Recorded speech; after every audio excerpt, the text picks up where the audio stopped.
अखेर प्रतीक्षा संपली. आमच्यापैकी बरेच जण 2 तासाआधी शोला आले कारण बेस्ट सीट्स पकडायचे होते. तर फोक आख्यानने इतिहास रचला कारण ते पहिलं-वहिलं असं मराठी कॉन्सर्ट आहे ज्याने BKC जिओ वर्ल्ड गार्डनमध्ये परफॉर्म केलं. शो सुरू होण्याआधी पाऊस पडला, लोक तयारीनिशी आले होते, छत्र्या उघडल्या गेल्या.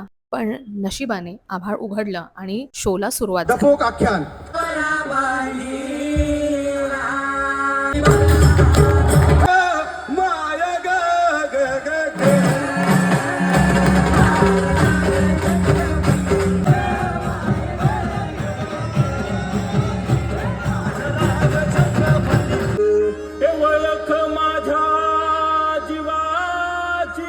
दुरीच्या खंडेराया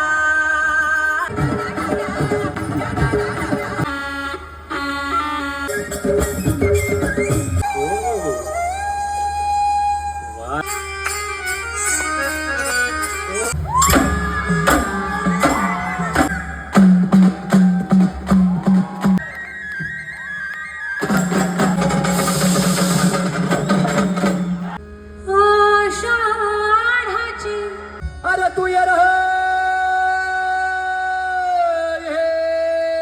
या दिवटीची